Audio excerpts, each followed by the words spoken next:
नमस्कार दोस्तों, आप लोगों का स्वागत है हमारे प्लेटफॉर्म OneExam.in पर। मैं आप लोगों का फिर से स्वागत करता हूं हमारे प्लेटफॉर्म पर। और आज का टॉपिक है हमारा इनकम फ्रॉम कैपिटल गेन।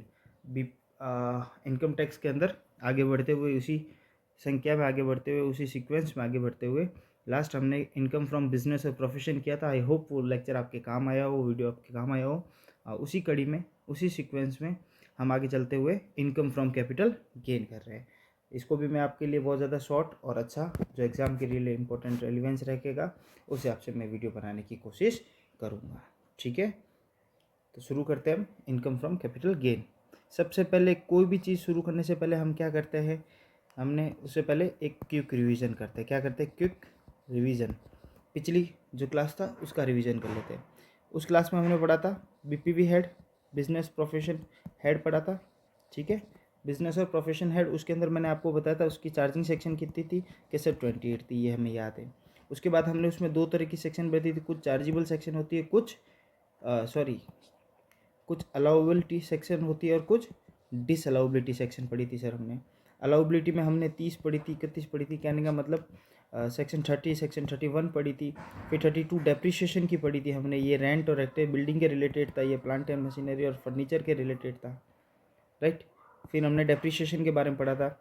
फिर हम थोड़े से आगे आए थे तो फिर हमने जाके कौन सा पढ़ा था, 37(1), जो जनरल डिटेक्शन था, उसकी कुछ कंडीशंस थी जो एग्जाम पर्पज से इंपॉर्टेंट है, हमने वो पढ़ी थी। उसके बाद हम आए थे कहाँ पर, 37(1) के बाद, ये पढ़ने के बाद हम आए थे 40, सेक्शन 40 के बाद सेक्शन वाइज आपको ही नहीं पढ़ाया था मैंने, आपको वहाँ पे सीधे सीधा 37(1) कराने के बाद अलाउबिलिटी सेक्शन खत्म हो गई थी। फिर हम आ गए थे डिसअलाउबिलिटी सेक्शन में, जहाँ पे 40 सेक्शन से स्टार्ट होती है वो, राइट। आपको पॉइंट वाइज मैंने बताया था, 40 सेक्शन के अंदर था डिसएबिलिटी सेक्शन, पॉइंट वाइज मैंने आपको बताया था। उसमें सबसे पहली बात बताई थी मैंने आपको, 30% क्या हो जाएगा, TDS काटा और काटा नहीं, रेजिडेंट है और TDS उसके ऊपर काटना जरूरी था, लेकिन आपने नहीं काटा है, काटा लेकिन जमा नहीं कराया, तो 30% डिसअलाउ कर देंगे हम। नंबर 1 बात ये की थी। नंबर 2 हमने किस पर्पस में की थी कि इनकम टैक्स पे किया है तो हम अलाउ नहीं करेंगे, इनकम टैक्स का खर्चा अलाउ नहीं करेंगे बिजनेस के अंदर। आप अकाउंटिंग में कुछ भी करते हो, हम इनकम टैक्स के अंदर अलाउ नहीं करेंगे। फिर नंबर 3 में हमने कौन सी बात करी थी, नंबर 3 हमने की थी कि सैलरी दी है किसी को, किसको, वो जो नॉन रेजिडेंट है जिसको सैलरी हम दे रहे हैं, या फिर वो आउटसाइड इंडिया का कोई बंदा है, ठीक है, उसको हम सैलरी दे रहे हैं और वो सैलरी के ऊपर TDS लग रहा है और TDS हमने काटा है, जमा नहीं करवाया है, तो भी हम क्या कहते हैं, डिसअलाउ कर देंगे। पॉइंट नंबर 4 क्या था, पॉइंट नंबर 4 था कि मैं सीक्वेंस नहीं हो सकती, मैं ऐसे ही आपको रिवीजन करवा रहा हूँ, ठीक है। पॉइंट नंबर 4 पे अपन आके बाद में आके ये बोल दिया था कि भाई पार्ट असेसमेंट ऑफ फर्म की बात कर लेते हैं। असेसमेंट ऑफ फर्म की बात करते हैं। असेसमेंट ऑफ फर्म में क्या बात हुई थी कि फर्म के किसी भी तरह पॉइंट, उसके अंदर पॉइंट थे कि पार्टनर किसी भी तरीके का पेमेंट किया आपने, जैसे सैलरी दी है, बोनस दी है, कमीशन दिया, कुछ भी दिया पार्टनर को जो कि वर्किंग पार्टनर नहीं है, तो हम वो खर्चा अलाउ नहीं करेंगे। और दूसरी बात, वर्किंग पार्टनर है और उसको दे रहे हो तो ऑथराइज बाय डीड होना चाहिए, डीड के अंदर ऑथराइज होना चाहिए। तीसरी बात कही थी कि इंटरेस्ट आप दे सकते हो कैपिटल के ऊपर, लेकिन वो कितना दे सकते हो, 12% पर एनम सिंपल इंटरेस्ट, ये ध्यान रखना, कंपाउंड इंटरेस्ट नहीं, सिंपल इंटरेस्ट है। पॉइंट नंबर 4 कि रेमुनेशन भी देनी है तो एक लिमिट बांध दी कि इससे ज़्यादा हम आप नहीं दे सकते। लिमिट क्या थी, पहले 3 लाख तक, पहले 3 लाख तक कितना था, 90% और 1.5 lakh, whichever is higher, और बाकी के बैलेंस पर कितना था, 60%। ये किसका था, of book profit, of book profit, ठीक है, ये वाली बातें की थी। फिर और क्या बात की थी, 5 में एक्सेसिव या अनरीजनेबल पेमेंट आपने किया है, किसको किया है, अपने किसी क्लोज रिलेटिव को, रिलेटिव क्या है, रिलेटेड पार्टीज को, किसको, रिलेटेड पर्सन को। रिलेटेड पर्सन में सारे ये घर के वाले जो फैमिली रिलेशन रिलेटिव सारे आ गए, ठीक है ना, फैमिली जैसे माँ बाप, हस्बैंड वाइफ, बच्चे, ये सारे आ गए, और उसको पेमेंट किया तो हम OD से अलाउ कर देंगे। छठे पॉइंट में 10,000 से ज़्यादा कैश पर डे किया है, एग्रीगेट एक बिल से, या सारा एग्रीगेट पूरे दिन में कैश से ज़्यादा 10,000 से नहीं कर सकते, अगर करते हो तो हम उसको भी क्या कर देंगे, डिसअलाउ कर देंगे, उसको भी क्या कर देंगे, डिसअलाउ। फिर हमने बात की थी 44AB की बात की थी, ऑडिट्स ऑफ अकाउंट, उसमें 1 करोड़ और 50 लाख की लिमिट थी, ठीक है, 1 करोड़ ही है। कई बच्चे मुझे बोल रहे सर किसी बुक में 2 करोड़ लिखी है, 1 करोड़ ही लिमिट है, ये ध्यान रखिएगा। बुक में आपको रेफर करना है तो आप देख लो, आपकी इच्छा, मेरे हिसाब से, और मैं एज एन ऑडिटर 1 करोड़ के ऊपर ऑडिट करवाता हूँ, ठीक है। दूसरी बात, 44AD 1 करोड़ लिमिट है, लॉ में भी 1 करोड़ लिमिट है। 44 AD के अंदर क्या है, ये प्रिजम्पटिव सेक्शन है सर, छोटे व्यापारियों के लिए है कि 8% आपका प्रिजम्पटिव मान लेंगे, अगर 6% कर देंगे 8 की जगह, अगर आपने सारा इलेक्ट्रॉनिक मोड में पेमेंट किया है तो। और इसकी लिमिट कितनी है, कौन है छोटे, कौन व्यापारी कौन माने जाएंगे, जिनके 2 करोड़ से नीचे हो। फिर 44 ADA प्रोफेशन वालों के लिए जो 50 लाख के नीचे है, उनका 50% ऑफ प्रॉफिट मान लेंगे। फिर 44 AE ये ट्रक ड्राइवर और ये गुड्स कैरेज के लिए होता है ना, इनके लिए है, ट्रांसपोर्टेशन वालों के लिए। इनका कितना था, 10 ट्रक से कम होगी तो होगा, और कितना था 1000 पर टन कर देंगे अगर हैवी व्हीकल है, और बाकी अदर देन हैवी के लिए 7,500 पर मंथ, 7,500 पर मंथ। इसी तरीके से हमने सारी बातें करी थी, राइट। और फिर कॉफ़ी, टी और रबड़ की बात करी थी, ठीक है। तो इस तरीके से आप याद रखोगे, देखो 5 मिनट नहीं लगे, 5 मिनट नहीं लगे और सारी की सारी चीज़ें आपके कवर हो गई, समझ रहे हो। तो ऐसे रिवीजन, क्विक रिवीजन करोगे तो एग्जाम पर्पज से आपके लिए इनकम टैक्स कोई बड़ी बात नहीं होगी। ये हमेशा याद रखना है कि इस तरीके से आपको फटाफट रिवीजन का, हमें हर सब्जेक्ट का एक शॉर्ट बनाना है। कुछ भी याद रहे, जितना याद रहे उतना बहुत है, ज़रूरी नहीं कि सारी की सारी चीज़ें याद रहना ज़रूरी होता है, ठीक है ना। हाँ, तो इस तरीके से आप याद कर सकते हो, राइट। चलो अब हम बात करते हैं इनकम फ्रॉम कैपिटल गेन के अंदर, ठीक है। सबसे पहली बात क्या करेंगे सर, चार्जेबल सेक्शन, जो चार्जिंग सेक्शन होगी इसकी, उसकी बात करेंगे। तो हमेशा याद रखिएगा, इनकम फ्रॉम कैपिटल गेन की चार्जिंग सेक्शन की कौन सी है, सेक्शन 45, सेक्शन 45। और ये सेक्शन क्या कहती है, ये कहती है एनी प्रॉफिट ऑब्लिक गेन, किसी भी तरह का प्रॉफिट हो या गेन हो, अराइज हुआ हो फ्रॉम द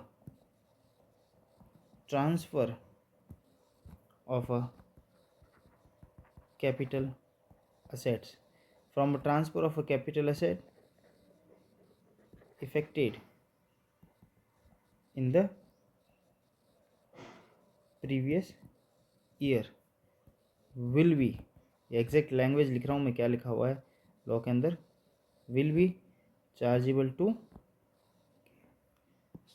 इनकम टैक्स, ये बात लिखी हुई है सेक्शन 45 चार्जेबिलिटी सेक्शन के अंदर। क्या लिखा हुआ है, एनी प्रॉफिट और गेन अराइजिंग फ्रॉम, किसी भी प्रकार का प्रॉफिट और गेन अराइज हुआ हो, किससे, from the transfer of a capital asset, किससे, कैपिटल असेट के ट्रांसफर से। कहने का मतलब कैपिटल असेट है ये, इसके ट्रांसफ़र करने पर जो भी प्रॉफिट या गेन हुआ हो, हम उसको इनकम टैक्स के अंदर चार्जेबल कर देंगे। और कौन से हेड के अंदर करेंगे, income from capital gain head के अंदर कर देंगे। सिंपल सी बात।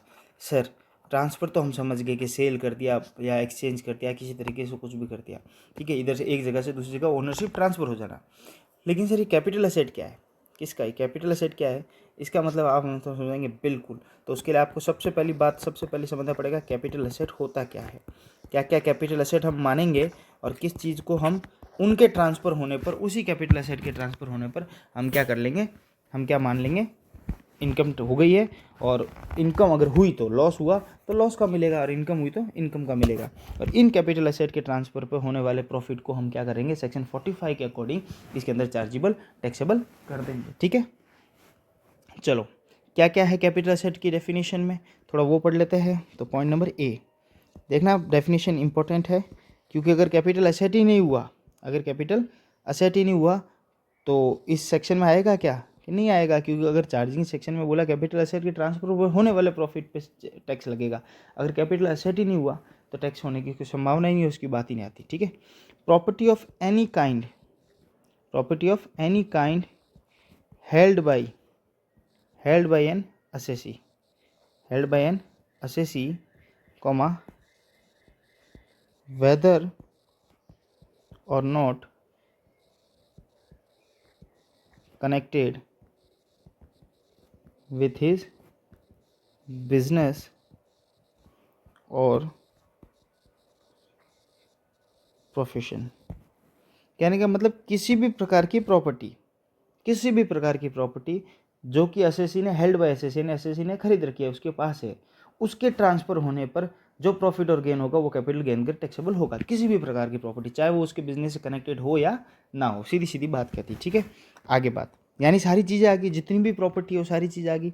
दूसरी बात, any securities held by a foreign institutional investor. ये ज़्यादा इंपॉर्टेंट नहीं है आप लोगों के लिए, लेकिन देख लीजिए, इसको FII बोलते हैं नॉर्मल टर्म्स में। जो फॉरेन इंस्टीट्यूशनल इन्वेस्टर होते हैं, जो लॉ कंपनी लॉ पढ़ोगे उसमें, यानी हाई लेवल पे पढ़ोगे तो पता चलेगा क्या है। तो वो जो इन्वेस्ट करते हैं किसी कंपनी में और उनके पास सिक्योरिटी और वो सिक्योरिटी भेजते हैं, तो उसको भी कैपिटल एसेट की डेफिनेशन में डाला गया है। तो ये ज़्यादा इंपॉर्टेंट नहीं है आपके लिए, इतनी ध्यान बात रखो, इतनी सी बात ध्यान रखो कि हर तरह की प्रॉपर्टी, चाहे वो बिजनेस से कनेक्टेड हो या ना हो, उसके ट्रांसफर होने पर कैपिटल गेन लगता है, कैपिटल गेन लगता है। लेकिन however it does not includes, इसके अंदर क्या इंक्लूड नहीं होगा ये ध्यान रखिएगा। नंबर 1, ये जो नेगेटिव लिस्ट है ये काम की है कि इसमें सारी प्रॉपर्टी होगी, लेकिन ये प्रॉपर्टी को छोड़कर क्या। सबसे पहली बात, स्टॉक इन ट्रेड।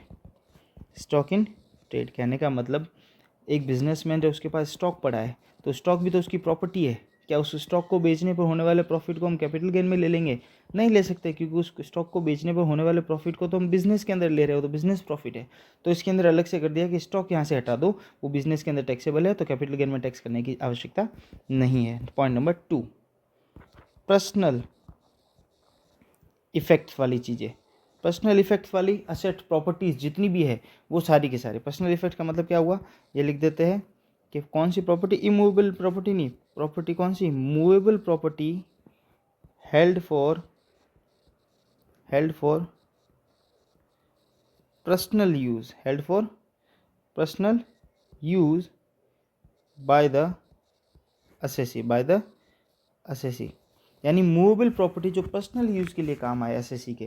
जैसे कि कार, अब कार को तुम बेचोगे अपनी, तो उस पर होने वाले प्रॉफिट को कैपिटल गेन के अंदर टैक्सेबल नहीं हुआ जाएगा, तो कहाँ होगा सर, वो अदर सोर्स की इनकम में होगा। अगर प्रॉफिट हुआ है तो अदर सोर्स में टैक्सेबल होगा, क्योंकि कार क्या हुआ, मूवेबल प्रॉपर्टी होगी, अपने पर्सनल यूज़ के लिए रखी हुई है। यानी जितनी भी पर्सनल यूज़ की चीज़ें होगी, चाहे वो फर्नीचर हो, चाहे पहनने की चीज़ें हो, है ना, कोई दिखाने की चीज़ें हो, वो सारी चीज़ें क्या हो जाएगी आपकी, वॉच हो गई, है ना, गूगल्स हो गए, ये सारी चीज़ें इनको बेचने पर प्रॉफिट होने पर आपको टैक्सेबल नहीं होगा, क्योंकि कैपिटल एसेट की डेफिनेशन में ही नहीं आते, राइट। तो मूवेबल प्रॉपर्टी कौन सी, held for personal use by the assessee. लेकिन इनमें से कुछ ऐसी पर्सनल एसएससी, और एक बात और सुनो, एसएससी और मेंबर ऑफ हिज फैमिली, वो खुद की यूज़ के लिए हो, चाहे उसकी फैमिली मेंबर के लिए हो, चाहे उसकी फैमिली मेंबर की यूज़ के लिए हो, तो वो कैपिटल एसेट नहीं मानेगी। लेकिन कुछ ऐसी पर्सनल इफेक्ट की चीज़ें हैं, बट इट ऑल्सो एक्सक्लूड्स, इसमें से फिर कुछ एक्सक्लूड कर रखा है हमने, कि इसमें से कुछ ऐसे पर्सनल इफेक्ट की चीज़ें जो कि है तो पर्सनल इफेक्ट की, लेकिन फिर भी हम उसको कैपिटल एसेट मानेंगे, और उनके ट्रांसफर होने वाले प्रॉफिट या गेन को हम क्या कर लेंगे, चार्जेबिलिटी कर लेंगे इनकम टैक्स के अंदर, और इनकम फ्रॉम कैपिटल एसेट के अंदर, कैपिटल गेन के अंदर हम उसको टैक्स कर लेंगे। क्या क्या है, number 1 jewellery, number 1 jewellery. Jewellery को अगर आपकी है और उसने बेचा, आपने बेचा और उससे हुआ आपको प्रॉफिट, तो वो कैपिटल एसेट का प्रॉफिट माना जाएगा। दूसरी बात, आर्कियोलॉजिकल कलेक्शन। तो आर्कियोलॉजिकल कलेक्शन है, आर्कियोलॉजिकल कलेक्शन का मतलब कोई पुरानी ऐसी कोई चीज़ है जो आपके पास पड़ी है और उसको बेच रहे हो आप, एंटीक चीज़ है, ठीक है, और उस पर होने वाला प्रॉफिट भी आपका कैपिटल एसेट माना जाएगा, और कैपिटल एसेट माना गया तो उस पर कैपिटल गेन के अंदर टैक्सेबिलिटी होगी। तीसरी बात, ड्राइंग्स, कोई आपकी ड्राइंग है उसको बेच रहे हो, आपकी कोई पेंटिंग्स को बेच रहे हो, है ना, इन सब पे टैक्सेबिलिटी, ये सारे टैक्स है, ठीक है ना। स्कल्पचर समझे, ये ढांचे, कोई ऐसे किसी प्रकार का ढांचा है, कोई एंटीक है, यानी एनी वर्क ऑफ आर्ट, किसी तरीके का वर्क ऑफ आर्ट है, उसको आपने बेचा है, तो वहाँ पे क्या हो जाएगा, आपको कैपिटल एसेट माना जाएगा और टैक्सेबिलिटी रहेगा। मतलब यहाँ पे बातें ये हुई कि पर्सनल स्टॉक नहीं माना जाएगा कैपिटल एसेट, पर्सनल इफेक्ट की चीज़ें नहीं मानी जाएगी, लेकिन इन चीज़ों को छोड़ते हुए, ये ध्यान रखना बात है ना, ठीक है। नेगेटिव के अंदर नेगेटिव लिस्ट डाल दी इन्होंने, ठीक है। तीसरी बात और कौन सी नहीं होगी, तीसरी बात इन्होंने बोली रूरल एग्रीकल्चरल लैंड। जो लैंड रूरल एग्रीकल्चरल लैंड है वो भी आपकी क्या नहीं मानी जाएगी, कैपिटल एसेट, यानी गांव में या रूरल विलेज में जो होने वाली एग्रीकल्चर लैंड है उसको भी कैपिटल एसेट नहीं मानेगा, यानी उसके बेचान पर कैपिटल गेन नहीं लगेगा, उसके बेचान पर कैपिटल गेन नहीं लगेगा, ठीक है ना। और एक लिमिट है यहाँ पर कि शहर से जैसे कि ये शहर, ये म्यूनसिपलिटी आपकी है, ठीक है, ये म्यूनसिपलिटी है आपकी शहर की। इससे जैसे कि 2 किलोमीटर दूर किसी का फार्म हाउस होता है, क्या होता है, फार्म हाउस। वो फार्म हाउस भी क्या माना जाता है, एग्रीकल्चर लैंड के रूप में माना जाता है। तो उसमें फार्म हाउस की एक लिमिट बांध दी कि अगर आप जिस शहर में रह रहे हो उसकी, उस शहर की पॉपुलेशन, क्या पॉपुलेशन, अगर पॉपुलेशन 10,000 से 1 लाख तक की पॉपुलेशन है, तो उसके 2 किलोमीटर दायरे तक उसके बाद वाली चीज़ें सारी क्या मानी जाएगी, डिस्टेंस, वो सारी क्या मानी जाएगी, वो फार्म हाउस माना जाएगा और रूरल एग्रीकल्चर लैंड मानी जाएगी। अगर आपकी शहर की पॉपुलेशन 1 लाख से 10 लाख है, तो ये लिमिट कितनी, 6 किलोमीटर के दायरे थे, यानी मेरे जहाँ म्यूनसिपलिटी एरिया खत्म होता है उसके 6 किलोमीटर दायरे तक क्या माना जाएगा, अर्बन माना जाएगा, और उसके आगे वाले हिस्सा जो भी माना जाएगा वो रूरल माना जाएगा। शर्त ये कि वापस कोई दूसरी सिटी या उसकी सिटी की म्यूनसिपलिटी लिमिट वहाँ नहीं आनी चाहिए। अगर अब आपकी शहर की पॉपुलेशन अबाउ 10 लाख है, तो ये कितना हो जाएगा, 8 किलोमीटर हो जाएगा। ये मैं इसलिए करवा रहा हूँ, रीज़न भी, इस पर एक MCQ आ चुका है 1-2 कॉम्पिटिटिव एग्जाम के अंदर, तो इसलिए मैं करवा रहा हूँ। तो फार्म हाउस के लिए लिमिट बांध दी गई है 10,000, 1 लाख और 10 लाख, ठीक है। तो मैं इसको सही ढंग से लिख देता हूँ। तो इसके दरमियान, इस म्यूनसिपलिटी एरिया के लिमिट के बाहर अगर कोई है, जैसे 8 किलोमीटर दायरे तक, मतलब 8 किलोमीटर दायरे, जैसे ये म्यूनसिपलिटी एरिया है, इसके 8 किलोमीटर दायरे तक तो अर्बन माना जाएगा, उसके बाद क्या माना जाएगा, रूरल एग्रीकल्चर लैंड। समझे मेरी बात। तो इस तरीके से लिमिट बांधती है, डिपेंड्स आपके पॉपुलेशन कैसी है। तो एक लिमिट मैं यहाँ पे ऐसे लिखते जा रहा हूँ आपको याद रखने के लिए, ठीक है। लिख दो पॉपुलेशन और यहाँ लिख लेता हूँ डिस्टेंस, ठीक है। यहाँ ऊपर लिख देता हूँ फार्म हाउस। फार्म हाउस होते हैं ना, तो वो माने जाएंगे, ठीक है। आप समझ जाओगे आई होप, नहीं तो ये वीडियो आप देख लेना। 10,000 है, सॉरी 10,000 से 1 लाख पॉपुलेशन है, तो ये लिमिट डिस्टेंस कितना कर दिया, 2 किलोमीटर। मेरी बात समझ में आई ना आपको, कि इस लिमिट तक जैसे अबाउ, अब जैसे कि हर शहर में लगभग अबाउ 10 लाख से ज़्यादा लोग हैं, कोई छोटे मोटे शहर में भी, तो उसकी जो म्यूनसिपल लिमिट है, उस लिमिट को ख़त्म होने के 8 किलोमीटर तक छोड़ दो। उसके बाद वाली सारी चीज़ें क्या हो जाएगी, एग्रीकल्चर लैंड मानी जाएगी, रूरल। और रूरल मानी गई, यानी उनके बेचान पर होने वाले प्रॉफिट को कैपिटल गेन प्रॉफिट नहीं माना जाएगा, क्योंकि एग्रीकल्चर लैंड को तो बाहर कर ही दिया है, ठीक है। और पॉइंट नंबर चौथा क्या है हमारे पास, कुछ स्पेसिफाइड गोल्ड बॉन्ड्स है, जिनको याद रखने की आवश्यकता नहीं है, पर ऐसे डेफिनेशन में दे रखा है, इसलिए मैं लिखवा दे रहा हूँ, ठीक है। तो आई होप कैपिटल एसेट की डेफिनेशन आपको समझ में आई होगी, क्या कि any property of any kind held bye SSC उसका मालिक होना चाहिए, चाहे उसके बिजनेस से कनेक्टेड हो या ना हो। और दूसरी बात यह है, सिक्योरिटी है, जिसको याद रखो तो कोई बात नहीं, लेकिन इन चीज़ों को छोड़ते हुए, किन चीज़ों को छोड़ते हुए, चीज़ें छोड़ते हुए हमारे सामने है, स्टॉक को छोड़ते हुए, पर्सनल इफेक्ट की चीज़ें छोड़ते हुए, मूवेबल प्रॉपर्टी, हाँ इमूवेबल नहीं। और उसमें से भी नेगेटिव में नेगेटिव लिस्ट है कि jewellery, painting, drawing, sculpture, archaeological collection, इस तरीके की चीज़ें, और इनको बेचा है तो वो पर्सनल इफेक्ट में होते हुए भी नहीं मानी जाएगी। और रूरल एग्रीकल्चर लैंड आपको याद रखना है।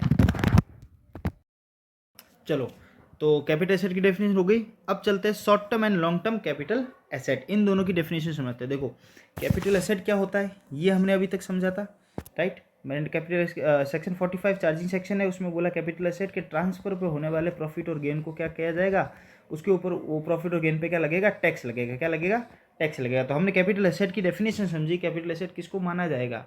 अच्छा, वो डेफिनेशन में जो एसेट्स है उनके ट्रांसफर होने पर क्या होगा, कैपिटल गेन लागू होगा और इस हेड के अंदर चार्जेबल होगा, राइट। यहाँ तक बात समझ में आएगी। अब मैं आपको बात बता रहा हूँ दूसरी की, कैपिटल एसेट दो तरीके के होंगे। कितने होंगे, एक तो होगा लॉन्ग टर्म कैपिटल एसेट और एक होगा शॉर्ट टर्म कैपिटल एसेट। क्या होगा, लॉन्ग टर्म कैपिटल एसेट और शॉर्ट टर्म कैपिटल एसेट। अच्छा, लॉन्ग टर्म कैपिटल एसेट पे होने वाले गेन को, प्रॉफिट को हम क्या बोलेंगे, लॉन्ग टर्म कैपिटल गेन। और शॉर्ट टर्म कैपिटल एसेट के ट्रांसफर पे, यानी उसको, उसके बेचान पर होने वाले प्रॉफिट को या उस गेन को हम क्या बोलेंगे, शॉर्ट टर्म कैपिटल गेन। अगर तो पहले ये शॉर्ट टर्म है कैपिटल गेन है या लॉन्ग टर्म कैपिटल गेन, ये पता करने से पहले हमें ये पता करना पड़ेगा क्या वो एसेट शॉर्ट टर्म है या लॉन्ग टर्म है। तो सर हम कैसे पता करेंगे शॉर्ट टर्म लॉन्ग टर्म, तो उसके लिए हम उसकी डेफिनेशन पढ़ लेते हैं कि किसको हम शॉर्ट टर्म बोलेंगे और किसी को हम लॉन्ग टर्म बोलेंगे। तो कैपिटल एसेट आपके सामने है, इस प्रकार की कैपिटल एसेट, और इस तरीके से हम उसको डिफाइन करेंगे कि वो शॉर्ट टर्म है या लॉन्ग टर्म है, राइट। सबसे पहले लिस्टेड इक्विटी है, यानी इक्विटी भी कौन सी, जो लिस्टेड हो, लिस्टेड कहाँ हो, रिकॉग्नाइज स्टॉक एक्सचेंज के अंदर। तो स्टॉक एक्सचेंज के अंदर जो लिस्टेड इक्विटी शेयर है, क्वेश्चन में दे रखा होगा, तो लिस्टेड इक्विटी शेयर है, या unit of equity oriented fund, जो इक्विटी ओरिएंटेड फंड होता है उसकी यूनिट है, या फिर है यूनिट ऑफ यूटीआई, जो यूटीआई नहीं होती हमारे, ये जो आपके आपने सुना होगा ना, यूटीआई में पहले पैसे डालते थे, सबसे पहले ज़्यादा चलन था यूटीआई का, अब तो चलो इतना नहीं रहा है, ठीक है।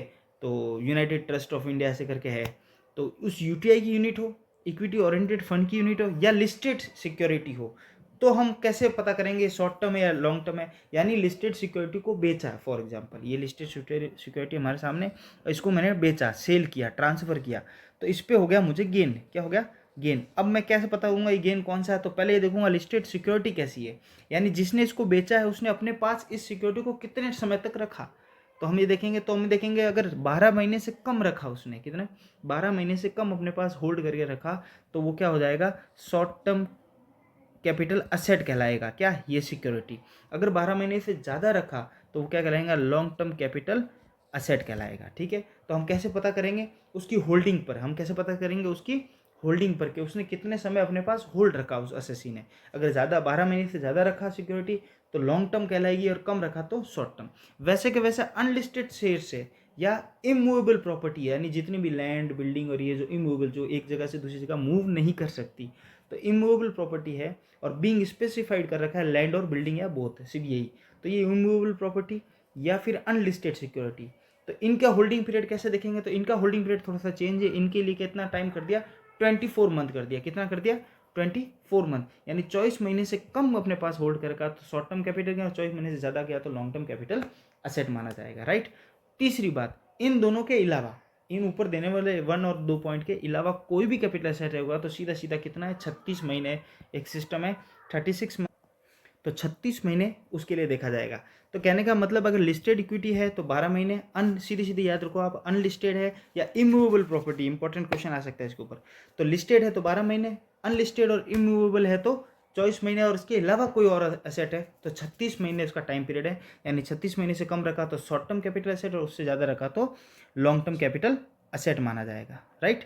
तो यहाँ तक इनकी डेफिनेशन, आई होप ये बात आपको समझ में आएगी। शॉर्ट टर्म कैपिटल 3 बातें याद रखना है, कोई बड़ी बात नहीं है, ठीक है। कुछ इंपॉर्टेंट बात आगे आती है कि नॉट ट्रीटेड एज ट्रांसफर, कुछ ऐसी चीज़ें होती है जिनको ट्रांसफर होने के बाद भी ट्रांसफर नहीं माना जाता, यानी उसको अंदर हमने अलग से एक्सक्लूड कर रखा है, छूट दे रखी है ट्रांसफर की डेफिनेशन से। क्या क्या वो पढ़ते हैं important, any distribution of capital asset on the total और पार्शियल पार्टीशन ऑफ एचयूएफ, यानी जब एचयूएफ ह्यूमन एचयूएफ क्या, यानी हिंदू अनडिवाइडेड फैमिली के अंदर जब पार्टीशन होता है, क्या होता है, पार्टीशन होता है ना, बंटवारा, तो बंटवारे के समय जब प्रॉपर्टी उस पर्टिकुलर फैमिली की प्रॉपर्टी को बांटा जाता है कि भाई यहाँ ये इस भाई की, ये इस भाई की, और कुछ मदर फादर की, तो उस समय ट्रांसफ़र होती है, यानी उसकी ओनरशिप भी ट्रांसफ़र होती है। तो अब देखा जाए तो ये तो ट्रांसफ़र है, और कैपिटल असेट की डेफिनेशन में भी है, जो भी आइटम आप बांट रहे हो, चाहे कुछ भी हो, फर्नीचर हो या कुछ भी, तो बोला कि इस पर भी कैपिटल गेन लगना चाहिए क्योंकि ये ट्रांसफ़र है। तो बोला गया कि नहीं, इसको कैपिटल गेन की ट्रांसफ़र की डेफिनेशन से अलग कर दिया जाए, और जब ऐसे हिंदू अनडिवाइडेड फैमिली के अंदर पार्टीशन के समय ट्रांसफ़र होता है तो उसको ट्रांसफ़र नहीं माना जाएगा, समझो मेरी बात, नंबर 1। नंबर 2 माना गया कि जब गिफ्ट, किसी को गिफ्ट दे रहे हो तब ट्रांसफ़र नहीं माना जाएगा। विल, यानी किसी के विल में, यानी फादर मर चल डेथ होगी तो उसके बच्चे को जो विल में जो पैसा मिलता है या जो भी प्रॉपर्टी मिलती है तो उसको भी ट्रांसफ़र नहीं माना जाएगा। और एक होता है इररिवोकेबल ट्रस्ट, यानी कई बार ऐसा होता है कि जैसे कोई प्रॉपर्टी है और उसको किसी ट्रस्ट में या कहीं पे किसी को दान में दे दी, और मैंने बोल दिया कि भैया हमेशा के लिए, ज़िंदगी भर के लिए लिख के दे दिया कि मुझे वापस ये जो एग्रीमेंट है, जो मैंने तुम्हें ट्रांसफ़र का एग्रीमेंट किया है, इसको वापस रिवर्स, मेरे को वापस मैं ये एसेट या ये चीज़ नहीं लूँगा, इररिवोकेबल, यानी वापस कभी नहीं लूँगा। तो इस तरीके से अगर कोई दान या डोनेट करता है तो वो भी क्या माना जाएगा, ट्रांसफ़र नहीं माना जाएगा। और वहाँ पे भी कैपिटल, देखो कैपिटल गेन लगने के लिए 2 चीज़ होनी ज़रूरी है, एक तो कैपिटल असेट होना ज़रूरी है, दूसरी बात कैपिटल ट्रांसफ़र होना ज़रूरी है। जो चार्जिंग सेक्शन में अपन ने पढ़ा, एक तो ये होना ज़रूरी है, एक ये होना ज़रूरी है। अगर ये दोनों ही नहीं हुआ तो क्या हो जाएगा, एक मिनट, ये दोनों ही नहीं हुआ तो क्या हो जाएगा, तो कोई बात ही नहीं आती।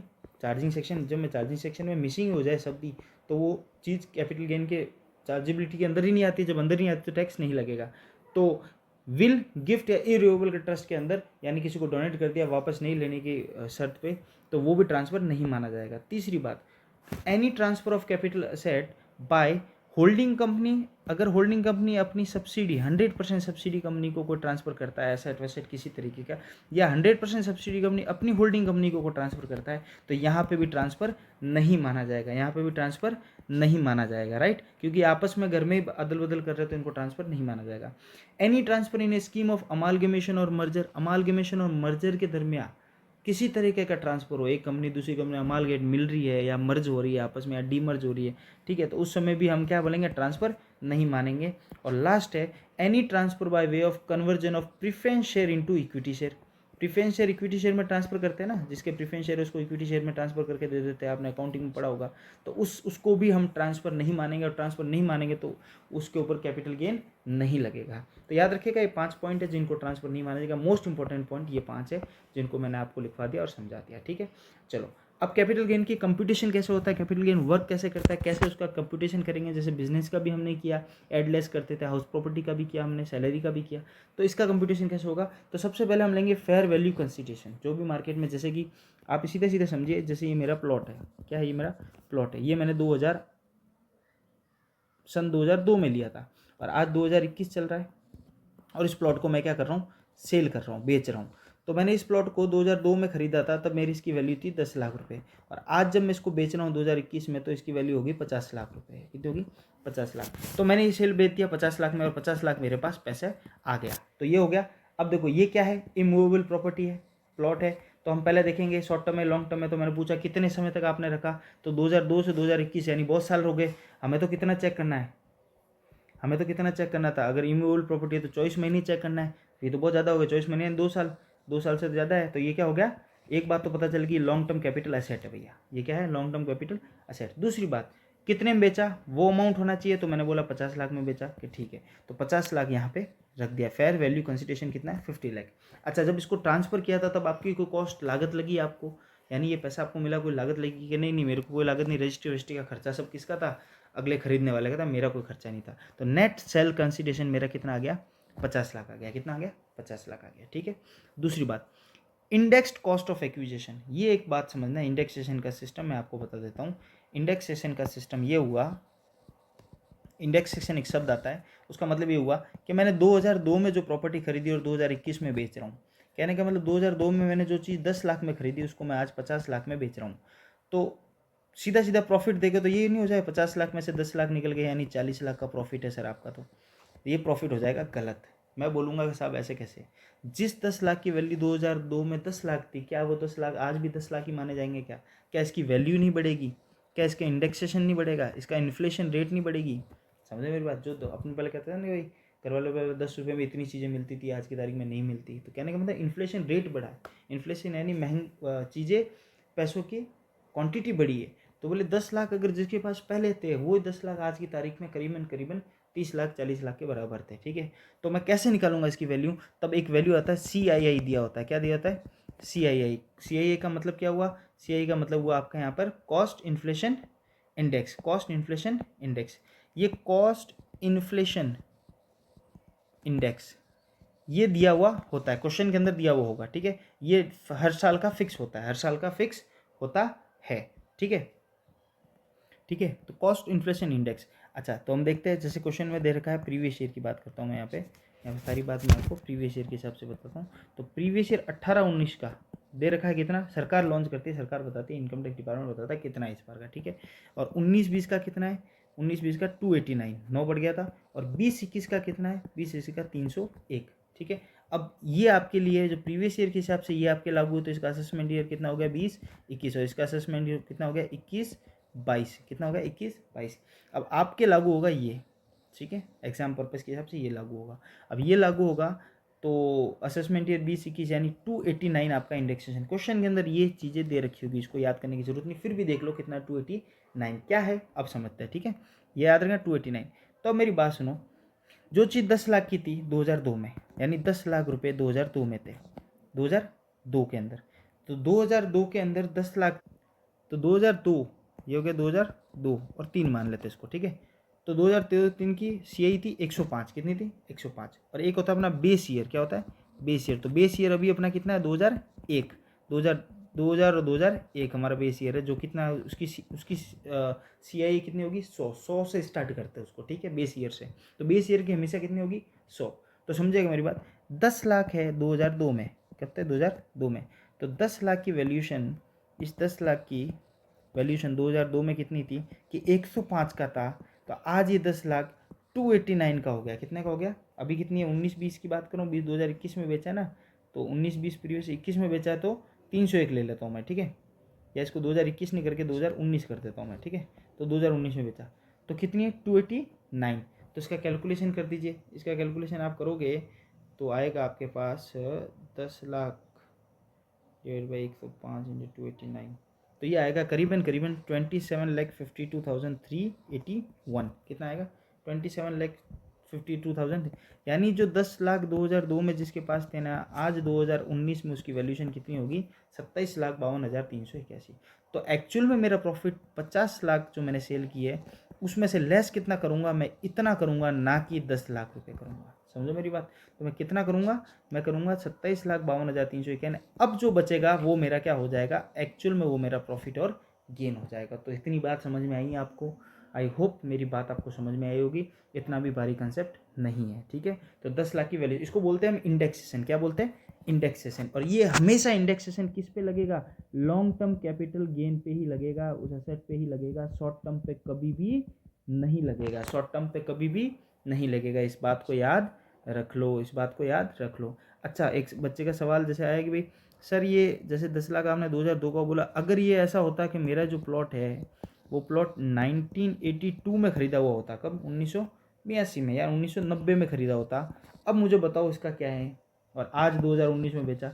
तो याद रखना 2000 सन 2001 से पहले पहले वाले, बिफोर इसके पहले पहले वाले, अगर कोई भी सन दिखे आपको, कोई भी ईयर दिखे, तो उसकी बेस वैल्यू, ये जो बेस वैल्यू है इसको हमेशा कितनी माननी है 100 माननी है। कितनी? तो मैं क्या करता, मैं करता 10 lakh divide by 100 into 289। Sir ये 1990 नहीं होकर ये 84 होता तो भी मैं यहाँ पे 100 ही लिखता। यानी 2001 से पहले हमेशा क्या लिखेंगे 100 ही लिखेंगे, नीचे क्या लिखेंगे 100 ही। समझे? तो इसका एक फॉर्मूला भी है जो मैं आपको बता देता हूँ, जो मैंने यहाँ पे लिखा है ये वाला, देखिएगा, कॉस्ट ऑफ इंडेक्शन, CII यानी cost of inflation index, cost of, यहाँ लिख देता हूँ कॉस्ट ऑफ इन्फ्लेशन इंडेक्स, ठीक है, CII का मतलब ये, ठीक है। CII of the year of asset transfer, जिस साल असेट ट्रांसफर किया उसकी हमेशा ऊपर रहेगी, और जो असेट परचेज किया था जो उसकी नीचे रहेगी। तो देखना वो सीधी सी बात है, मैथ्स वाली चीज़ है कि 10 लाख जब परचेज किया उसकी बेस यहाँ पे रहेगा, और जिस साल का निकालना है हमें, जो ट्रांसफ़र किस साल किया है वो हमेशा यहाँ पे इनटू में रहेगा, यानी मल्टीप्लाई में रहेगा। आई होप ये बात आपको समझ में आई हो। इस एग्जाम्पल के साथ इंडेक्सेशन समझ में आया। इंडेक्सेशन हमेशा लॉन्ग टर्म कैपिटल एसेट के लिए लागू होगा, शॉर्ट टर्म के लिए नहीं होगा। दूसरी बात, 2001 से पहले पहले की परचेज है तो हमेशा इंडेक्सेशन, ये जो इन्फ्लेशन रेट है वो कितनी होगी 100। और बाकी सब याद रखनी पड़ेगी सर, नहीं, क्वेश्चन अगर आया है MCQ में तो नीचे 101% दे रखी होगी, फिर भी याद रख लो कि अपने लिए 289 है, और अगर लेटेस्ट वाली भी याद रखनी है तो 301 है। कितनी है? 301 है, ठीक है। ये बात होगी इन्फ्लेशन की, ठीक है। तो 27 लाख, जैसे मैं 27,50,000 लिख लेता हूँ, यहाँ पे एक राउंड फिगर है ना अपने निकाला जो।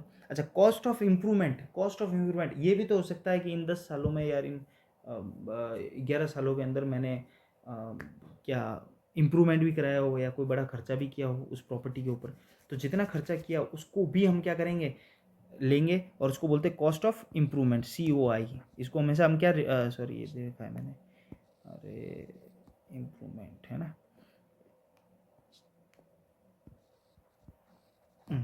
और COI से डिनोट करते हैं कॉस्ट ऑफ इम्प्रूवमेंट, इसको कॉस्ट ऑफ एक्विजिशन कहेंगे, COI, ठीक है। 27,50,000, क्या ये इंप्रूवमेंट का कोई है कि भाई है तो उसको अमाउंट लिख दो, नहीं है तो कोई बात नहीं, क्वेश्चन में दे रखा होगा। अच्छा, इस इंप्रूवमेंट का भी इंडेक्सेशन निकलेगा अगर वो 24 महीने से ज़्यादा होगा। इमूवेबल प्रॉपर्टी यानी 24 मंथ देखेंगे, लॉन्ग टर्म कैपिटल एसेट होगा तभी इंडेक्सेशन लगेगा, अन्यथा नहीं लगेगा। इस बात को भी आप समझ लीजिए, ठीक है। आई होप ये बात समझ आएगी। अच्छा, उसके बाद जो निकलेगा अमाउंट जो यहाँ पे बाहर आया, वो बाहर कितना आया, जैसे फॉर एग्जांपल इसको 25 लाख 27 लाख या 25 लाख कर देता हूँ राउंड फिगर, तो यहाँ पे जैसे 25 लाख आ गए, तो तो 25 लाख के अंदर कुछ एग्जाम्शन है सेक्शन 54 के अंदर, जैसे चैप्टर के लास्ट में अपन पढ़ेंगे, तो वो एग्जाम्शन में एलिजिबल है ही एसएससी, तो एग्जाम्शन भी देंगे। उसके बाद बचा हुआ को हम क्या बोलेंगे, शॉर्ट टर्म कैपिटल गेन कहेंगे या फिर लॉन्ग टर्म कैपिटल गेन कहेंगे, डिपेंड्स कि वो असेट कौन सा है। अगर वो asset long term capital asset है, अगर वो asset long term capital assets है, तो उसको हम वो उस पर होने वाला प्रॉफिट भी क्या करेगा, लॉन्ग टर्म कैपिटल गेन कहलाएगा। अगर वो शॉर्ट टर्म कैपिटल असेट है तो उस पर होने वाला प्रॉफिट भी क्या करेगा, शॉर्ट टर्म कैपिटल गेन कहलाएगा। अच्छा, जैसे ये अगर ये 24 महीने से कम वाला होता, जैसे एक एग्जांपल ले लेता हूँ कि सर मैंने 2019 में खरीदा था प्लॉट और 2020 में मैंने बेच दिया, तो अब देखो 12 महीने के अंदर अंदर ही बेच दिया मैंने, 24 महीने का टाइम पीरियड है इम्पूवेबल, तो ये हो गया शॉर्ट टर्म। तो शॉर्ट टर्म होते कुछ नहीं करना, यहाँ 50 लाख लिख दिए। अच्छा, 50 लाख में खरीदे कितने में थे, पूछ लिया कितने में बेचा तुमने, कि सर मैंने 50 लाख में बेचा, खरीदा मैंने 40 लाख में था, तो यहाँ लिख दिया 50 लाख। इंडेक्सेशन का बेनिफिट इसको नहीं मिलेगा क्योंकि ये 24 महीने से कम है, लॉन्ग टर्म को मिलता है, 40 हो गया, और सीधे से 10 लाख का क्या हो गया, प्रॉफिट हो गया, 10 लाख का प्रॉफिट। अगर सेक्शन 54 में कोई एग्जाम्शन है तो वो भी दे दो, अगर नहीं है तो कोई बात नहीं। आई होप मेरी बातें आपको समझ में आई होगी। ओके, चले आगे। तो ये है इसका सिस्टम कैलकुलेशन का। कैलकुलेशन के क्वेश्चन नहीं आएंगे एग्जाम में, इतने इंपॉर्टेंट नहीं होंगे, लेकिन फिर भी हमें देख के चलना, अगर आ गया तो हम उसको सॉल्व कर सकें, राइट। तो यहाँ तक बात हो गई इसकी। ओके, अब कुछ सेक्शन से इंपॉर्टेंट सेक्शन से अलग से सेक्शन से जिनकी रेट्स अलग है, उनको रेट थोड़ी डिस्काउंटेड रेट दे रखी है, ठीक है। तो देखिएगा सेक्शन 11A यानी शॉर्ट टर्म कैपिटल गेन और लॉन्ग टर्म कैपिटल गेन की रेटें फिक्स होती है। तो देखिएगा 11A सेक्शन, 3 सेक्शन याद रखनी, ज़्यादा आपको याद नहीं रखनी, ठीक है, क्वेश्चन आ सकता है इसके ऊपर, इसलिए 3 सेक्शन याद रखनी है। नंबर 1 सेक्शन 111A 111A, उसमें बोला tax on short term capital gain, ऐसे शॉर्ट में लिखूंगा मैं, तो tax on short term capital gain on sale of equity share. अगर आपने इक्विटी शेयर बेचा है और उस पर हो रहा है शॉर्ट टर्म कैपिटल गेन हो रहा है, या आपने unit of equity oriented fund, question में दे रखा होगा, अगर वो बेचा है और उस पर शॉर्ट टर्म कैपिटल गेन हो रहा है, तो आपकी जो नॉर्मल रेट है, जो कैपिटल गेन नॉर्मल रेट है ना, स्लैब रेट नहीं लग कर यहाँ पे सीधा सीधा कितनी लग जाएगी, 15% रेट लग जाएगी उस अमाउंट पे, कितनी लग जाएगी, 15% टैक्स रेट लग जाएगी, ठीक है। 50% टैक्स रेट लग जाएगी, ये टैक्स रेट है, ठीक है, 50% टैक्स रेट लग जाएगी। शर्त यह है कि एसटीटी पेड होना चाहिए। एसटीटी का मतलब होता है सिक्योरिटी, मैं लिख लेता हूँ, STT equal to securities transaction tax, ठीक है। एसटीटी सिक्योरिटी ट्रांजैक्शन टैक्स होता है जो कि स्टॉक एक्सचेंज के अंदर पेड होता है हर ट्रांजैक्शन के ऊपर, तो वो पेड है, तो आपका कितना हो जाएगा शॉर्ट टर्म कैपिटल गेन पे टैक्स रेट कितनी हो जाएगी, 15% tax rate. Okay, 112A 112A ये किसके लिए, ये लॉन्ग टर्म कैपिटल गेन के लिए है, कुछ एसेट के लिए, एक एसेट के लिए। क्या है देखिएगा, any long term capital gain exceeds, अगर 1 लाख से बड़ा अमाउंट है तो ही ये सेक्शन काम आएगी। 1 लाख से बड़ा अमाउंट और बेचा, आपने ट्रांसफर क्या किया, इक्विटी शेयर, यानी इक्विटी शेयर ट्रांसफर किया है, और वो कैपिटल, वो लॉन्ग टर्म कैपिटल गेन आपका कितना, 1 लाख से ज़्यादा का है, तो सीधा सीधा इसके ऊपर रेट कितनी लग जाएगी, 10% लग जाएगी, डिस्काउंटेड रेट लग जाएगी 10%। अब वही शर्त है, शर्त क्या है, इफ़ एसटीटी पेड, इसके ऊपर भी एसटीटी पेड, आजकल सब जगह एसटीटी पेड ही होता है। अगर आपने स्टॉक एक्सचेंज से किया तो एसटीटी पेड होकर ही आएगा हर ट्रांजेक्शन, ठीक है। दूसरी बात, long term, short term capital gain हुआ, इक्विटी शेयर बेचा तो कितना है, 15%, और लॉन्ग टर्म कैपिटल गेन हुआ, इक्विटी शेयर पे बेचा है तो कितना हो जाएगा, 10%, लेकिन शर्त है कि 1 लाख से ऊपर होना चाहिए। अच्छा, और बाकी सारे जितने भी any long term capital gain other than 112A, यानी इसके अलावा कोई और अगर लॉन्ग टर्म कैपिटल गेन है तो लॉन्ग टर्म कैपिटल गेन की रेट कितनी है, 20% फिक्स है, कितनी, 20% टैक्स रेट है इसकी, ठीक है। उसमें भी एक दे रखा है 112 के अंदर के LTCG यानी लॉन्ग टर्म कैपिटल गेन किस पे, लिस्टेड सिक्योरिटी के ऊपर हुआ है, तो 10% जो अभी अपने पढ़ा 10% है, वो विदाउट इंडेक्सेशन मिलेगा। और अगर इंडेक्सेशन का बेनिफिट लेना है आपको, इंडेक्सेशन का बेनिफिट अभी जो मैंने बताया आपको, यानी जैसे कि 24 महीने से जैसे सिक्योरिटी लिस्टेड सिक्योरिटी है तो 12 महीने से ऊपर हो गया तो हम लेंगे इंडेक्सेशन का फ़ायदा, क्योंकि लॉन्ग टर्म कैपिटल असेट हो जाएगा। तो अगर इसका फ़ायदा लोगे तो 20% है, इसका फ़ायदा नहीं लोगे तो सीधे सीधा हम आपको 10% रेट आपकी कम कर देंगे।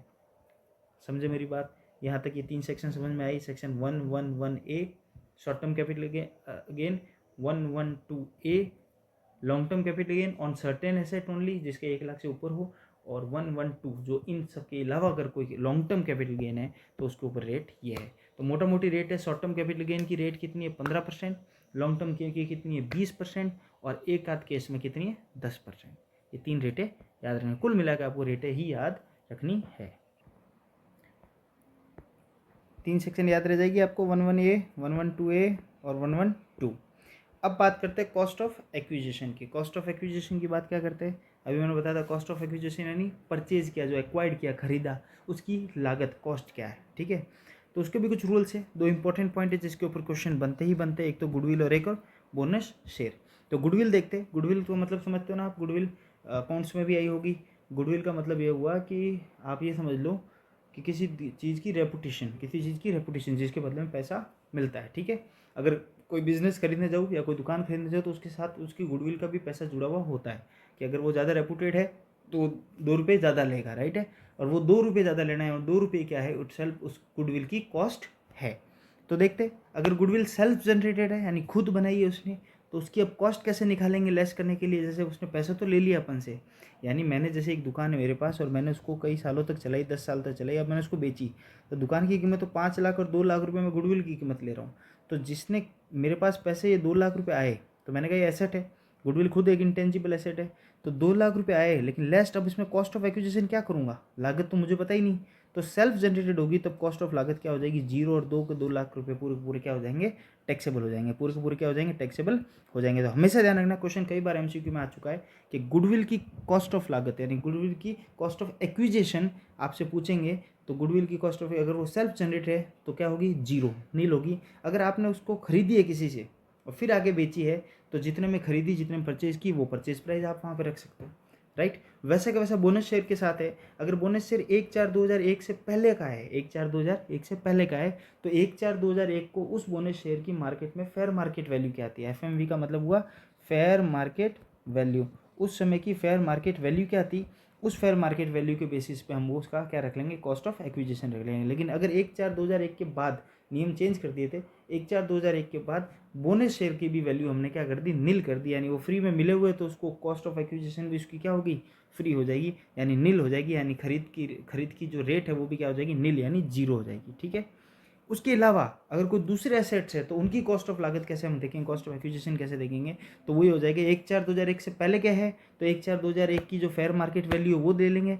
अगर उसके बाद क्या है, तो सीधा सीधा नियम है cost of previous owner, cost of previous year, यानी जिससे हमने खरीदी उसकी क्या लागत थी, उसकी क्या कॉस्ट थी, वो हो जाएगी। तो आपके लिए ये रूल है, ये गोल्डन रूल है कि हमेशा कहीं पता नहीं चले तो आप ये डाल दो, गुडविल और बोनस की केस में तो आपको पता है क्या करना है, उसके अलावा कोई भी हो तो कॉस्ट ऑफ प्रीवियस ओनर की जो लागत है, यानी उसको बनाया, उसको इंप्रूवमेंट किया, उसमें कुछ भी नई छेड़छाड़ की और फिर आपको दिया, आपने जितने में खरीदा उसको, तो आपने जितने में खरीदा उसको, तो वो खरीदा जो वो अमाउंट हो गया, वो क्या हो गया, ये चीज़ वो क्या हो जाएगी आपकी कॉस्ट ऑफ एक्विजिशन। और अगर आपको कॉस्ट ऑफ एक्विजिशन नहीं पता कि आपको, जैसे फॉर एग्जांपल मिस्टर एक्स ने मिस्टर ए से ख़रीदा, 10 लाख रुपए में कोई चीज़ खरीदी और मिस्टर वाई को कर दी गिफ्ट, कर दी, क्या कर दी, गिफ्ट। और मिस्टर वाई ने अब जब उसको बेचा उन्होंने, तो इसको मिले 50 लाख रुपए मिले, कितने मिले, 50 लाख। तो मिस्टर वाई की यहाँ पे COA जब मैं लेस करूँगा कॉस्ट ऑफ एक्विजिशन, तो वो कितनी हो जाएगी, तो वो हो जाएगी कि उसके कितने पैसे लगे मिस्टर वाई के, कि मिस्टर वाई के तो कुछ नहीं लगे, फ्री में आया हुआ, गिफ्टेड है। लेकिन प्रीवियस ओनर, इसका पूर्ण ओनर कौन था, मिस्टर एक्स, तो उसकी क्या लागत है, वो लागत यहाँ पे लिख लेंगे 10 लाख रुपये। वो कितनी लिख लेंगे, 10 लाख। तो समझे मेरी बात, जहाँ पे आपको कॉस्ट ऑफ एक्विजिशन नहीं मिलती तो वहाँ पे सीधा सीधा गोल्डन रूल क्या है, जो प्रीवियस ओनर है उसकी हम क्या ले लेंगे, लागत ले लेंगे। आई होप मेरी बात यहाँ तक समझ में आई हो। तो कॉस्ट ऑफ एक्विजिशन भी कंप्लीट यहाँ पर। अब बात करते हैं जो मोस्ट और सबसे लास्ट टॉपिक इसका, एग्जेम्पशंस। तो एग्जेम्पशंस आपको याद रखने के मैंने बहुत ज़्यादा ईजी वे में बनाने की कोशिश की है, तो देखिएगा सेक्शन 54B, इतनी ही सेक्शन है हमारे पास, सेक्शन 54B, 54D, 54EC और 54F, बस इतनी सेक्शन है हमारे सामने, 3, 2, 5, ये 3, 54D लिख दिया ना मैंने, हाँ लिख दिया, BD, EC और F, ठीक है। तो याद रखनी है आपको, याद रखने का तरीका भी बता देता हूँ। 54 सेक्शन किसके लिए है, ये है इंडिविजुअल और HUF वालों के लिए, किसके लिए, इंडिविजुअल और HUF वालों के लिए। अच्छा, क्या बेच के क्या लेते हैं, तो उनके लिए सेक्शन अवेलेबिलिटी यानी एग्जाम्शन मिलेगा। एग्जाम्शन 54 में ये दे रखा है कि अगर आपने एक एसेट बेचा है, ये एक एसेट बेचा है और उसका जो पैसा आया वो आपने दूसरी एसेट में डाल दिया, हाथों हाथ ही, किस में डाल दिया, दूसरी एसेट में, तो हम आपका कैपिटल गेन हो रहा है, आपको ऊपर टैक्स लग रहा है, लेकिन हम आपको क्या कर देंगे, एग्जम्पशन दे देंगे उस पर्टिकुलर सेक्शन के अंदर, चाहे वो 54 में हो, बी में हो, डी में हो, ईसी में हो या एफ में हो। समझे मेरी बात? यानी वो जो पैसा आपने बेचा, तो वो बेच के वापस आपको उसको ऐश नहीं करना, मौज नहीं करना, वापस कहीं इन्वेस्ट करना है। अगर आपने ऐसा किया तो हम आपको एग्जम्पशन दे देंगे। ये प्रमोट करता है, ये प्रोत्साहन देता है उनको कि जो पैसा आप बेच के जो चीज़ें ले रहे हो उसको वापस कहीं ना कहीं इन्वेस्ट करो, आप कहीं ना कहीं इन्वेस्ट करो, ऐसा नहीं कि ऐश मौज कर लो। ठीक है, तो ये बोल दिया कि सेक्शन 54 में बोल दिया यार इंडिविजुअल एचयूएफ आप, और आपने बेचा क्या है, यहाँ पे मैं लिख रहा हूँ एक, इसको मेरे सिस्टम को समझना, यहाँ पे जो मैं लिख रहा हूँ वो बेचा है, और यहाँ पे जो मैं पैसा इन्वेस्ट कर रहा हूँ। ठीक है, यानी मैं पहले ऊपर लिख लेता हूँ ताकि आप कन्फ्यूज नहीं हो। हाँ, ये लिख लेता हूँ सेल, और ये बोलते हैं इन्वेस्टेड। ठीक है, इन्वेस्टेड इन। ठीक है, तो मैंने बेचा क्या है, मैंने, अगर आपने अपना घर बेचा है, रेजिडेंशियल हाउस बेचा है, उससे आया आपका पास पैसा, उस पैसे को आपने वापस किसी रेजिडेंशियल हाउस में ही लगाया, आपने दूसरी एक जगह से बेच के दूसरी जगह लगाया है, तो हम आपको एग्जम्पशन देंगे सेक्शन 54 के अंतर्गत। लेकिन शर्त हमारी ये है कि आपने जो दूसरा हाउस खरीदा है वो -1 या +2 ईयर्स के अंदर होना चाहिए। -1 +2 ईयर का मतलब हुआ -1 यानी बिफोर द ट्रांसफ़र। जैसे फॉर एग्जाम्पल कई बार होता है ना, प्लॉट खरीद के रख दिया मैंने आज प्लॉट खरीदा, 1 साल पहले ही प्लॉट खरीद लिया था, प्लॉट खरीद के रखा, और 6 महीने बाद मैंने क्या किया, अपने एक घर था उसकी डील कर दी, उसको ट्रांसफ़र कर दिया, उससे पैसा आया, और मैंने क्या किया, दूसरा घर बनाने के लिए लगा दिया, उसी प्लॉट पे दूसरा घर बनाने के लिए। तो मैंने बोला जो प्लॉट मैंने 1 साल पहले खरीदा है, क्या वो भी इसके अंदर इंक्लूड हो जाएगा क्या? तो फिर सेक्शन 54 में बोलते हैं बिल्कुल, 1 साल तक जितने भी खर्चे किए, यानी बिफोर द ट्रांसफ़र 1 साल तक आपने जितने भी खर्चे किए वो भी हम मान लेंगे, और 2 साल तक आगे जो खर्चे करने वाले हो वो भी हम उसी का पार्ट मानेंगे। तो कहने का मतलब, अगर आपने रेजिडेंशियल हाउस सेल किया है और उसका पैसा वापस रेजिडेंशियल हाउस में ही खर्च किया है -1 या +2 ईयर के अंदर, तो हम क्या मान लेंगे, हम आपको सेक्शन 54 के अंदर उस पैसों का एग्जाम्पशन दे देंगे, उस पैसों का एग्जाम्पशन दे देंगे, और हम टैक्स नहीं लेंगे आपसे। जैसे मैंने ये घर बेचा था, मेरे पास आए थे 50 लाख, और 50 लाख आने से पहले मेरे पास 20 लाख का एक प्लॉट पड़ा था, 1 साल पहले ही मैंने इसको खरीदा था, 20 लाख, 1 साल तक का वैलिड है, उससे पहले वाला वैलिड नहीं है, तो ये 20 लाख का ये पड़ा था। अब मैंने आज बेचा, तो वो 50 लाख में से 20 लाख तो उसकी कॉस्ट थी, 30 लाख का मेरा क्या हो गया, कैपिटल गेन। तो इसके ऊपर 20% लगेगा, यानी 6 लाख का रुपये का क्या लग जाएगा, कैपिटल गेन लग जाएगा, लॉन्ग टर्म कैपिटल गेन। अब इसको बचाना कैसे, तो सेक्शन 54 के अंदर ये बचेगा। इसमें बोला अगर आपने रेजिडेंशियल हाउस बाजार वापस बचाना है, तो जो पैसा आपके पास 50 लाख आया है वो वापस रेजिडेंशियल हाउस खरीदने में लगा दो, रेजिडेंशियल हाउस खरीदने में। तो मैंने कहा यार प्लॉट में खरीदने में तो मैंने लगा ही दिए 20 लाख रुपए पहले, तो बिल्कुल कि हमने मान लिए 20 लाख, अब बचे हिसाब कितना, अब हिसाब बचा 30 लाख का हिसाब। तो 30 लाख उस प्लॉट के ऊपर घर बनाने में खर्च कर दो अगले 3 सालों में, या तो बना बनाया लोगे तो 2 साल का टाइम पीरियड दे रखा है, और अगर कंस्ट्रक्शन कर रहे हो तो 3 साल का टाइम पीरियड दे रखा है आपको। ठीक है, अगर करते हो तो हम आपको एग्जाम्पशन दे देंगे, अगर नहीं करोगे तो आपको टैक्सेबिलिटी आपके सामने है, 6 लाख रुपये आप टैक्स भर दो सीधे सीधे। समझे मेरी बात? तो ये है एग्जाम्पशन सेक्शन 54 के अंदर, रेजिडेंशियल हाउस बेचना और वापस रेजिडेंशियल हाउस खरीदना। शर्त यह है कि जो आप खरीदोगे रेजिडेंशियल हाउस वो 3 साल तक आपको अपने पास रखना है। ऐसा नहीं कि इधर से बेचा उधर खरीदा और हाथों हाथ उसको बेच दिया, उसको 3 साल तक अपने पास लॉक इन पीरियड है, होल्डिंग पीरियड है, तो इसको बोलते हैं होल्डिंग पीरियड कहते हैं। आपको होल्ड करके रखना है, ठीक है, आपको होल्ड करके रखना है उस घर को, नए वाले घर को। समझे मेरी बात? इसी फॉर्मेट में आगे चलते हैं सेक्शन 54B। अगर आप इंडिविजुअल और एचयूएफ हो और आपने अर्बन एग्रीकल्चर लैंड बेची, अर्बन यानी शहरी, अर्बन यानी शहरी, ठीक है, रूरल मतलब गांव की, क्या बोलते हैं, ग्रामीण, ये ग्रामीण है, ठीक है। अगर आपने शहरी एग्रीकल्चर लैंड बेची है, क्योंकि ग्रामीण agriculture, rural agriculture land capital asset नहीं है, डेफिनेशन में अपने लिखा था, देखिएगा, ये देखो रूरल एग्रीकल्चर एग्जम्प्ट है ही नहीं, इसके ऊपर टैक्स लगेगा ही नहीं, ठीक है। तो रूरल एग्रीकल्चर में लगाया, लेकिन अगर आपने शहरी बेची है तो वो तो टैक्सेबल है। उसको बेच के जो पैसा आया और उसने वो पैसा आपने वापस किसी एग्रीकल्चर लैंड को खरीदने में लगा दिया, चाहे वो शहरी हो चाहे वो गाँव की हो, तो हम आपको एग्जाम्पशन दे देंगे। शर्त यह है कि आपने वो खरीदने में 2 साल के अंदर अंदर आपको खरीदना है, 2 साल के अंदर अंदर आपको खरीदना है। सर ये 2 साल के भीतर हम वो पैसा कहाँ रखेंगे इतने टाइम तक, क्या अपने पास रख सकते हैं या कहीं यूज़ ले सकते हैं? नहीं, आपको एक कैपिटल गेन अकाउंट स्कीम के अंदर, कैपिटल गेन अकाउंट स्कीम के अंदर बैंक में जमा कराना पड़ेगा ये पैसा, और इस पैसे को होल्ड करना पड़ेगा जब तक वो पैसा निकालोगे आप, तो इसी पर्पज़ से निकालोगे कि आप दूसरी ज़मीन खरीद रहे हो, अन्यथा वो पैसा निकालोगे नहीं। तो CGS अकाउंट के अंदर आपको पैसा जमा कराना पड़ेगा, जिसको बोलते हैं capital gain account scheme. Capital gain account scheme के अंदर ये बैंक के अंदर अकाउंट होता है, बैंक अकाउंट होता है, ठीक है। बैंक का अकाउंट खोल देता है। ठीक है, लॉक इन पीरियड कितना है कि साहब 3 साल का है। 3 साल तक वो नई वाली ज़मीन जो आपने ली है वो 3 साल तक आपको रखनी पड़ेगी अपने पास। समझे मेरी बात यहाँ तक? कोई दिक्कत कोई परेशानी आई होप नहीं होनी चाहिए। सेम फिर 54D, तो आपको याद ही रखना है कि 54 सेक्शन किस चीज़ के लिए कि रेजिडेंशियल हाउस, घरेलू रहवासी जो घर है वो बेच के वापस अपने रेजिडेंशियल हाउस में पैसा डाला। फिर दूसरी बात आपको याद रखनी है कि 54B किसके लिए है, वो किसके लिए है, अर्बन एग्रीकल्चर लैंड बेच के, यानी ग्रामीण शहरी एग्रीकल्चर लैंड बेच के आपने कोई भी एग्रीकल्चर लैंड ले, चाहे शहरी हो चाहे ग्रामीण हो। ठीक है, और 54D किसके लिए, एसएससी कोई भी हो, हमें इंडिविजुअल एचयूएफ नहीं, सबके लिए अवेलेबल है ये, कोई भी हो चाहे कंपनी भी हो, और आपने इंडस्ट्रियल लैंड एंड बिल्डिंग बेची है। क्या बेचा है? इंडस्ट्रियल लैंड एंड बिल्डिंग, और वापस आपने इंडस्ट्रियल लैंड एंड बिल्डिंग खरीदा है तो हम आपको छूट दे देंगे 54D के अंदर। ये होता है जब आप इंडस्ट्रियल लैंड और क्या करते हो, शिफ्ट करते हो। इंडस्ट्रियल जो ये इंडस्ट्रियों में लैंड और बिल्डिंग होती है ना, फैक्ट्री की फैक्ट्री वो शिफ्ट करते हैं ना, तो उन लोगों के लिए कि भाई जैसे फॉर एग्जांपल भिवंडी से बेची उन्होंने और जयपुर के पास आकर क्या हो गए, शिफ्ट हो गई, उन्होंने फैक्ट्री शिफ्ट कर दी। तो अब जब बेची तो पैसा आया तो उसको हमने कैपिटल गेन लेने लगे, लेकिन हमने बोला कि भैया ये पैसा हम घर पे यूज़ नहीं करेंगे, ये हम वापस लैंड एंड बिल्डिंग ले रहे हैं इंडस्ट्री के लिए। तो बोले कि अच्छा ठीक है, तो 54D में हम आपको एग्जाम्पशन दे देंगे। शर्त यह है कि परचेज कर लो आप, 3 साल के परचेज या कंस्ट्रक्शन के अंदर आपको टाइम पीरियड दे दिया, 3 साल के अंदर अंदर आप दूसरी बिल्डिंग खड़ी कर दो। ठीक है, लॉक इन पीरियड जो खड़ी की है उसको 3 साल तक आपको रखना ही पड़ेगा। ठीक है, 54EC सेक्शन किसके लिए? सभी एसएससी के लिए, एनी एसएससी के लिए।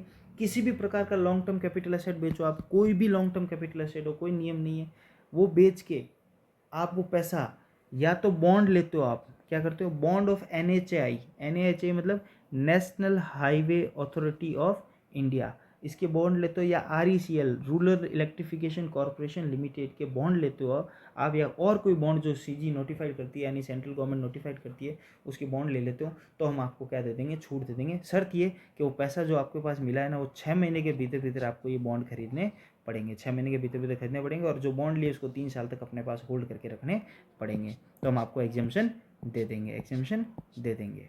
याद रह जाएगा ये? कोई दिक्कत है, कोई परेशानी है? नहीं होनी चाहिए, आई होप नहीं होनी चाहिए। अच्छा, इसमें एक चीज़ और याद रखिएगा, इसमें यहाँ पे लिख लेता हूँ, लिमिट है 50 लाख ओनली। कितनी? 50 लाख ओनली। 50 लाख से ज़्यादा के ये नहीं हो सकते, 50 लाख की ही लिमिट है। 50 लाख से ज़्यादा EC के अंदर आपको बेनिफिट नहीं मिल सकता, यानी बॉन्ड ले सकते हो लेकिन कितने, 50 लाख तक के ले सकते हो। ठीक है, नेक्स्ट 54F सेक्शन, ये है इंडिविजुअल एचयूएफ के लिए। ये बोलता है किसी भी प्रकार का लॉन्ग टर्म कैपिटल एसेट है आपका, कैसा है, किसी भी प्रकार का लॉन्ग टर्म कैपिटल एसेट बेचा है, आपके पास पैसा आया अदर देन रेजिडेंशियल हाउस, यानी घर को बेच के अलावा, अगर रेजिडेंशियल हाउस के अलावा किसी भी प्रकार का लॉन्ग टर्म कैपिटल एसेट बेचा है, और पैसा आप कहाँ लगा रहे हो, वापस कोई नया घर ही खरीद रहे हो आप, वन रेजिडेंशियल हाउस खरीद रहे हो, आपका पहला रेजिडेंशियल हाउस है ये, तो हम क्या करेंगे, हम आपको छूट दे देंगे, उतरी जितना पैसा आपने दिया फ्रैक्शन में उतना छूट दे देंगे। बस वही है, परचेज -1 +2 में होना चाहिए, और कंस्ट्रक्शन है तो +3 में, और लॉक इन पीरियड 3 साल का। तो इसी फॉर्म में मैंने ये सारे समझाने की कोशिश की है, सारे एग्जाम्पशन सेक्शन आपको समझाने की कोशिश की। आई होप ये बातें आपको समझ में आई हो और थोड़ा इजी फॉर्म में लगा हो आपको। ये सेल साइड इस तरफ है, इस तरफ सेल साइड है, और इस तरफ परचेज साइड है। इन्वेस्ट हमने कहाँ पे किया वो इस तरफ मैंने लिख दी है। ठीक है, तो ये बातें आपको समझ में आई हो। तो ये सारी बातें करते हुए कैपिटल गेन आपके सामने एंड होता है। कैपिटल गेन आपके सामने एंड होता है। फटाक से एक क्विक रिवीजन कर ले क्या हम? बिल्कुल सर, हम तो करना ही है हमें लास्ट में, तो एक रिवीजन करते हैं। सेक्शन 45 चार्जिंग सेक्शन है, वो बोलती है क्या, ट्रांसफ़र होता है किसका, प्रॉफिट और गेन होता है, ट्रांसफ़र होता है किसका, कैपिटल असेट का। अच्छा, कैपिटल असेट क्या है? कैपिटल असेट कुछ नहीं है सर, एनी प्रॉपर्टी, किसी भी तरह की प्रॉपर्टी जो किसके पास हो, एसएससी के पास हो, चाहे वो बिजनेस से कनेक्टेड हो या नहीं हो। ठीक है, उसके अलावा एक सिक्योरिटीज़ भी है जो फाइनेंशियल इंस्टीट्यूट इन्वेस्टर उनकी है, याद रखो तो ठीक है, नहीं तो कोई दिक्कत नहीं है। लेकिन इसमें से एक्सक्लूड कर रखा है कि इनको हम कैपिटल असेट नहीं मानेंगे। सबसे पहले स्टॉक, दूसरा बोल दिया पर्सनल इफेक्ट वाली चीज़ें। पर्सनल इफेक्ट वाली चीज़ें मतलब सारी मूवेबल प्रॉपर्टी जो पर्सनल इफेक्ट खुद के या खुद के फैमिली मेम्बर के लिए यूज़ आती है वो, लेकिन इनको छोड़ते हुए जैसे कि jewellery, painting, drawing, sculpture, archaeology collection और एनी वर्क ऑफ आर्ट। फिर किसको स्टॉक हो गया, पर्सनल इफेक्ट हो गया, लेकिन ये पर्सनल इफेक्ट के अंदर नहीं आएगा। तीसरी बात, रूरल एग्रीकल्चर लैंड है तो उसको भी हम कैपिटल एसेट नहीं मानेंगे। और चौथी बात, कुछ स्पेसिफाइड गोल्ड बॉन्ड है, उसको याद रखो तो रखो, नहीं तो कोई बात नहीं। फिर हमने पढ़ा शॉर्ट टर्म कैपिटल एसेट क्या होती है, लॉन्ग टर्म कैपिटल एसेट क्या होती है, ये बातें पढ़ी हमने। तो शॉर्ट टर्म में हमने बोल दिया लिस्टेड सिक्योरिटी है तो 12 महीने से कम यूज हुआ तो शॉर्ट टर्म, 12 महीने से ज़्यादा तो लॉन्ग टर्म। दूसरी बात हमने कह दी अनलिस्टेड है या इमूवेबल प्रॉपर्टी है तो 24 मंथ का नियम बना दिया, चाहे 24 महीने से कम हो तो ये, 24 महीने ज़्यादा हो तो वो। और तीसरी बात हमने कह दी इसके अलावा कोई हो तो 36 महीने का नियम तो है ही है कि 36 महीने से कम हो तो शॉर्ट टर्म कैपिटल और उससे ज़्यादा हो तो लॉन्ग टर्म कैपिटल गेन। ठीक है, यहाँ तक बात समझ में आई, हमें कोई दिक्कत आई नहीं आई सर। उसके बाद हमने कैलकुलेशन का मतलब समझा कि भाई कैलकुलेशन क्या है, fair market value, sorry fair consideration जो भी है उसमें से कोई ट्रांसफर। अब ये समझो सीधा सेल कंसिडरेशन जो भी आया उसमें से कॉस्ट ऑफ एक्विजिशन लेस कर दिया, less cost of improvement less कर दिया, जो बचा उसमें से कुछ एग्जाम्पशन ले दिए 54 के, और जो बचा जिसको हमने क्या कर दिया लॉन्ग टर्म, या तो लॉन्ग टर्म एसेट हुआ तो लॉन्ग टर्म कैपिटल गेन, और शॉर्ट टर्म हुआ तो शॉर्ट टर्म कैपिटल गेन। समझ में आई यहाँ तक बात? ठीक है सर, हमें कोई दिक्कत नहीं। फिर हमने COA पढ़ा कि कॉस्ट ऑफ एक्विजिशन में क्या है, अगर गुडविल है और सेल्फ जनरेटेड है तो नील रहेगी हमेशा ये, और अदर है तो क्या लिए जाएगी, अदर है अगर परचेज की है आपने तो क्या जो परचेज प्राइस ले लो, बोनस है तो 1/4/2001 से पहले है तो फेयर मार्केट वैल्यू ले लो 1/4/1 की, उसके बाद वाले के लिए तो हमेशा क्या रहेगी, नील रहेगी। और अदर कोई है तो कॉस्ट ऑफ प्रीवियस ओनर ले लेंगे हम, कॉस्ट ऑफ प्रीवियस ओनर ले लेंगे, तो कोई दिक्कत वाली बात नहीं होनी चाहिए। यहाँ तक पढ़ा हमने, कोई दिक्कत आई, कोई परेशानी आई? और तो क्या पढ़ा था, ये पढ़ा, अच्छा ये 3 सेक्शन रहेगी ना। 11A पढ़ा था हमने, 112A पढ़ा और 112 पढ़ा। 11A किसके लिए, शॉर्ट टर्म कैपिटल गेन के लिए, कितनी रेट है 15%, किसके लिए, लिस्टेड सिक्योरिटीज़ के लिए, STT पेड होना चाहिए। 112A किसके लिए, लॉन्ग टर्म कैपिटल गेन के लिए, कितना 1 लाख से ऊपर अगर है और लिस्टेड सिक्योरिटीज़ है तो हम कितना कर देंगे, इसके ऊपर 10% कर देंगे। 112 किसके लिए, ऐसे तो 20% रेट है, किसके लिए, एनी अदर, अगर इसके अलावा कोई और अगर लॉन्ग टर्म कैपिटल गेन होता है तो कितनी हो जाएगी 20%, और लिस्टेड सिक्योरिटी होता है तो 10% और 20%, 10% अगर विदाउट इंडेक्सेशन और 20% यानी इंडेक्सेशन। समझे मेरी बात? कन्फ्यूज होने की कोई आवश्यकता नहीं है, इतना फटाफट आप याद करोगे तभी काम आएगा। फिर हमने बात करी एग्जाम्पशन की, सेक्शन 54 किसके लिए था कि सर रेजिडेंशियल हाउस बेच के रेजिडेंशियल हाउस ले लिया तो हम दे देंगे। 54B किसके लिए था कि सर एग्रीकल्चर लैंड बेच कर, एग्रीकल्चर क्या बोलते हैं इसको, एग्रीकल्चर अर्बन एग्रीकल्चर लैंड बेच के आपने एग्रीकल्चर लैंड ले लिया। 54D किसके लिए था sir, industrial land and building बेच के वापस इंडस्ट्रियल लैंड एंड बिल्डिंग ले लिया। 54EC किसके लिए था sir, any long term capital asset बेच के वापस आपने क्या ले लिया, बॉन्ड्स ले लिया, किसके, NHAI के या RECL के, अभी तक तो 2 ही नोटिफाइड है।